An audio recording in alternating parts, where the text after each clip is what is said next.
Hey, salut! Je fais une petite vidéo pour essayer d'expliquer un petit peu. Encore une fois, je l'ai déjà fait, mais là, peut-être un petit peu plus profond, la valeur d'offrir la souffrance. Je travaille avec les malades depuis plus de 37 ans et je n'ai jamais été dans un temps aussi fort que de demander l'aide médicale à mourir avant même qu'on tombe malade. Beaucoup de personnes qui demandent l'aide médicale à mourir soit ont perdu la foi, se disent athées ou croient en Dieu, mais croient aussi que ce chemin-là, que Dieu va le permettre parce que après tout, Dieu veut pas qu'on souffre et que si notre heure est arrivée, ben, qu'elle soit arrivée par la piqûre ou qu'importe, si notre heure est arrivée, est arrivée. Mais ce que je veux vous dire, c'est que surtout ceux qui sont indécis, ceux qui pratiquent pas, puis surtout les catholiques, c'est surtout à vous que je m'adresse, aussi des protestants ou d'autres aussi religions. Le premier, nous avoir montré le chemin d'avoir offert sa vie jusqu'à sa dernière goutte, c'est notre Seigneur Jésus. C'est certain que la piqûre n'existait pas dans ce temps-là, mais le Seigneur Jésus n'a pas écarté la souffrance. Même quand Pierre ne voulait pas qu'il se rende à Jérusalem, Jésus a intervenu en disant à Pierre, « Éloigne-toi de moi, Satan. » Jésus a montré par ce chemin-là la valeur d'offrir sa souffrance. Puis quand tu es un catholique, pratiquant, pas beaucoup pratiquant, je parle pas d'un catholique qui a une foi forte, mais un catholique, ceux qui se disent catholiques mais ne sont pas pratiquants, ou il y a une foi tienne. Si vous êtes catholique, alors, puis que vous croyez que Jésus a donné définitivement toutes ses souffrances jusqu'à toute dernière goutte de son sang pour nous montrer le chemin, alors vous devriez comprendre que d'offrir une souffrance, offrir ses souffrances, ça peut non seulement sauver ton âme, mais sauver l'âme d'une multitude. Mais pour ça, tu dois avoir une foi forte ou une foi remplie d'amour. Parce qu'une foi forte, tu navigues beaucoup dans l'espérance, tu t'étais accroché avec l'espérance. N'oubliez pas qu'il y a des vertus, puis dans les vertus, il y en a 3 qui sont les principales, la foi, l'espérance et la charité. Si on n'a pas la foi, on n'aura pas l'espérance. Puis naturellement, ben la charité, on le fait surtout pour bien paraître. T'sais, on peut faire des dons ou bon, pour se faire dire qu'on est gentil, qu'on est beau, puis bon. Mais avant tout, c'est la foi. C'est pas pour rien qu'ils disent foi, espérance et charité. Donc, la foi t'emmène à espérer, à faire confiance et aussi à faire un acte de charité ou des actes de charité. Un des grands actes de charité, c'est offrir ses souffrances, offrir nos joies, offrir nos rejets, offrir en fait tout ce qui nous fait de la peine, mais aussi offrir nos joies, offrir nos belles journées. Parce que quand on offre nos joies, nos belles journées, c'est un genre de remerciement qu'on dit à Dieu. J'ai eu une belle journée aujourd'hui. Je t'offre tout ce que j'ai vécu de beau aujourd'hui parce que tu étais là dans mon cœur, dans ma vie.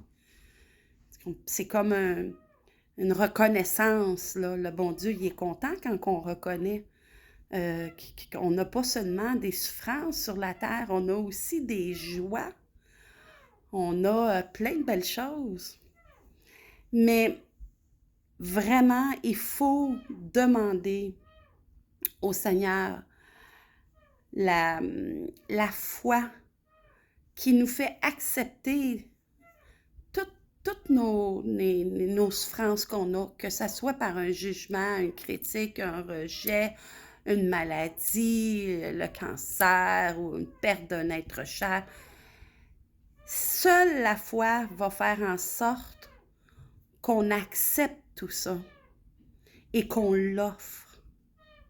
Si on dit à Jésus, je t'offre mon mal de tête, mais tu ne l'acceptes pas, tu es en colère, c'est pas une belle offrande. Seigneur, dans la mesure que je peux, de tout mon cœur, de toute mon âme, de toute ma force, je t'offre mon mal de tête.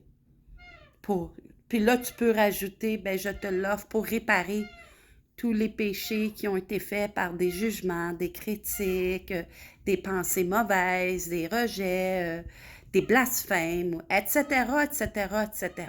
T'sais?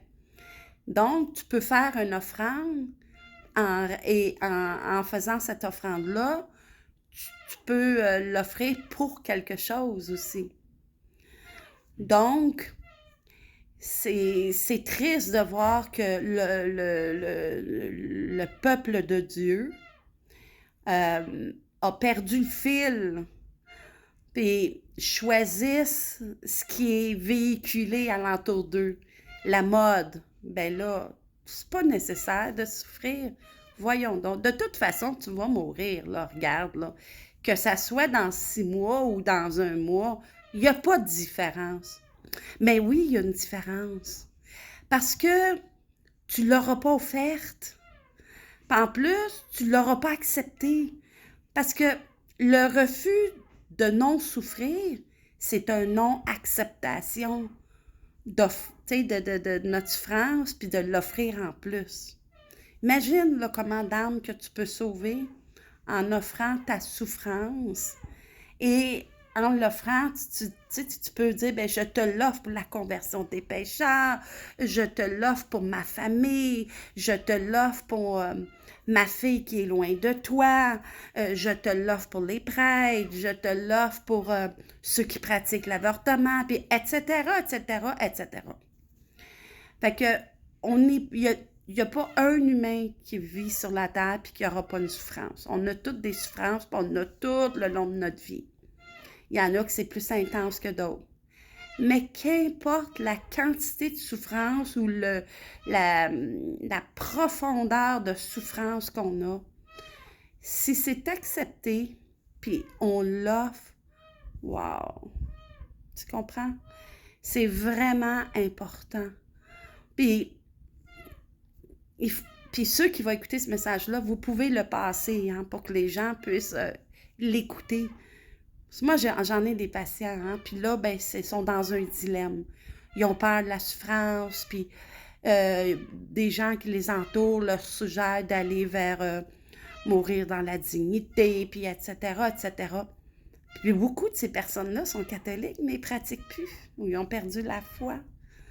Alors, revenez à Jésus, puis regardez celle qui a souffert le plus après Jésus, qui est le modèle par excellence de la souffrance. C'est la Vierge Marie. Ben oui. Est-ce qu'elle a commencé à se battre avec les soldats quand ils ont arrêté son fils? Puis a commencé à gueuler après tout le monde, puis lancer des pierres ou... Non. Que ta volonté soit faite, Seigneur. Elle a tout accepté. Ah oui, elle savait dans son cœur que c'était important que son fils, elle savait que son fils donnait sa vie pour la multitude d'âmes qui seraient sauvées par la suite.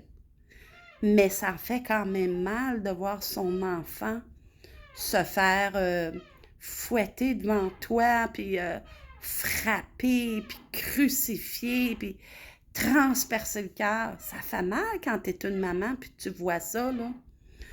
Donc, imaginez-vous pas qu'un prisonnier, là, qui a la peine de mort, là, puis quand il l'emmène, là, pour l'exécuter, là, il invite la famille, là. Puis s'il y a une maman qui est là, même si son fils était meurtrier et tout, pensez-vous que la maman, elle va être là, puis elle va dire, tiens, toi, tu le mérites, va-t'en en enfer? Non, jamais.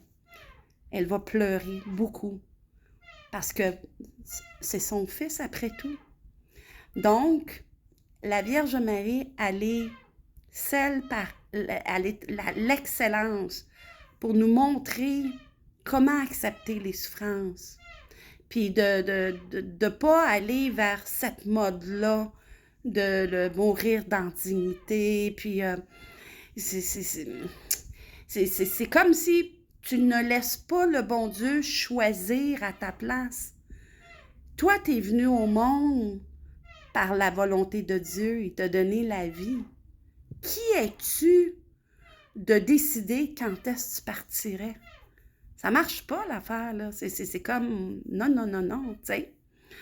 Alors, c'est une grosse mode qui passe puis qui s'en va, qui est après prendre toute la planète. Mais Dieu, il a toujours le dernier mot. Et puis, si vraiment, là, à quelque part, tu crois en Jésus, mais tu ne pratiques pas, ben peut-être que le temps est arrivé pour que tu puisses te tourner vers lui. Puis passer peut-être par sa mère si tu es catholique.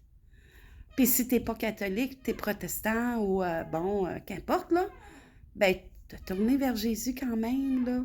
Puis de lui dire, regarde, tu nous as montré le sacrifice par excellence. Tu as tout donné. Tu t'es pas sauvé de la souffrance. Tu as accepté.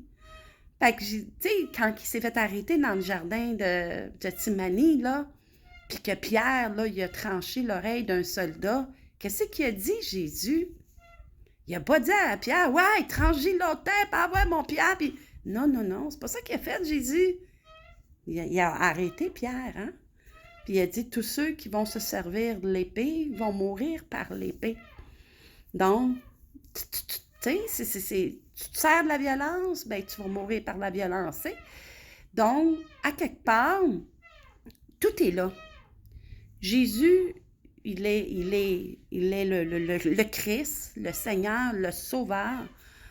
Et Marie, elle est celle qui nous montre le chemin encore plus facile. Si on a de la misère à comprendre ce que Jésus a fait, passons par Marie. Et si on ne peut pas passer par Marie à cause de notre religion, ben demandons à Jésus de nous guider, demandons à Jésus de donner la grâce. Mais s'il vous plaît, n'allez pas vers ça. Vous mettez votre âme en péril, puis en plus, c'est tellement... C'est dur souffrir, ça fait mal souffrir. Mais quand tu l'offres, là, le Seigneur, il te prend dans ses bras, là. La croix te porte, là. Alors, puis il faut que tu dois avoir la certitude que tu vas sauver beaucoup d'âmes. Il faut que tu aies cette certitude-là. Demande-la à Jésus, demande-la à Marie. Ils vont te la donner, cette certitude-là. Ils vont te donner cette foi-là. Ben voilà. Imaginez-vous, là, on est dans ce temps-là. Depuis des milliers d'années, le monde sont morts naturellement. Mais là, tout d'un coup, comme ça, par magie de nulle part, ben là, on n'a plus besoin de souffrir. Pour ça quoi? Ben non, ça vaut pas la peine. Voyons, c'est pas nécessaire de souffrir. Attends un petit peu, là, tu sais. Qui on est, nous? Qui on est? Alors voilà le beau message. Alors, si pour ta foi, je vais demander au Seigneur, par Marie, qu'elle te montre leur amour, qu'elle te donne la grâce de la foi, d'accepter ta vie quotidienne, ta souffrance et de l'offrir. De te faire comprendre la valeur d'offrir tout ce que tu vis dans une journée, même ta joie. OK? Puis en attendant, ben, je te souhaite une bonne fin de semaine. OK, bye!